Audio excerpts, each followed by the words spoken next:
পুরান ঢাকার জীর্ণ এক জমিদার বাড়িতে পা রেখেই অভিকের মনে হল বাতাসটা যেন হঠাৎ ভারী হয়ে গেছে। অভিক পেশায় একজন শখের গোয়েন্দা। গত কয়েক মাস ধরে এই বাড়িটিকে ঘিরে এলাকায় নানা গুজব ছড়িয়েছে।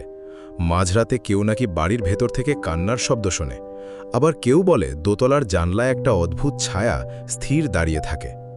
অভিকের কাছে এগুলো নিছক কুসংস্কার। তার ধারণা কোনো অসাধু চক্র হয়তো গুপ্তধন বা মাদকের ব্যবসার জন্য এই ভুতুড়ে পরিবেশ তৈরি করে রেখেছে। বাড়ির ভেতরে ঢুকতেই টর্চের আলোয় ধুলোবালির এক পুরু স্তর চোখে পড়ল। অভিক খেয়াল করল মেঝেতে কিছু পায়ের ছাপ। ধুলোর উপর ছাপগুলো একদম টাটকা, তার মানে কিছুক্ষণ আগেই কেউ এখানে ছিল। অভিক নিঃশব্দে পা ফেলে এগোতে লাগল। সিঁড়ি বেয়ে দোতলায় উঠতেই সে একটি অদ্ভুত বিষয় লক্ষ্য করল। সবগুলো ঘরের দরজা ভেতর থেকে বন্ধ, কিন্তু একটি ঘরের দরজা আধ খোলা। সেখানে উঁকি দিতেই অভিক দেখল একটি টেবিলের ওপর একটি পুরনো ডায়েরি খোলা পড়ে আছে। ডায়েরির পাতায় শেষ লেখাটি ছিল আজকের তারিখ দিয়ে। সে আসছে, সে ফিরে এসেছে। কলমের কালি তখনও ভেজা। অভিকের কপালে ভাঁজ পড়ল। এই জনমানবহীন বাড়িতে এইমাত্র কে লিখল এটা? হঠাৎ ঘরের কোণে রাখা একটা বড় আয়নায় অভিকের নজর গেল। আয়নার কাঁচটা ঝাপসা, কিন্তু সেখানে নিজের প্রতিবিম্বের ঠিক পাশেই সে অন্য কারুর অবয়ব দেখতে পেল।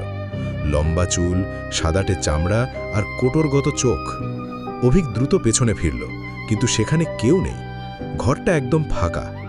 তার যুক্তিবাদী মন নিজেকে বোঝাতে চাইল এটা মনের ভুল, কিন্তু তখনই শুরু হলো আসল বিভীষিকা। ঘরের তাপমাত্রা হু হু করে কমতে শুরু করল। তার নিঃশ্বাসের বাষ্প বাতাসের সাথে মিশে ধোঁয়া তৈরি করছিল। হঠাৎ ঘরের চারপাশের দরজাগুলো সজোরে একসাথে বন্ধ হয়ে গেল। অভিক দৌড়ে জানলার কাছে গেল, কিন্তু লোহার গ্রিলগুলো যেন মুহূর্তেই বরফের মতো ঠান্ডা হয়ে তার হাত জমিয়ে দিল। নিস্তব্ধতা ভেঙে হাড় হিম করা এক ফিসফিস শব্দ কানে এলো। তুমি কেন এলে?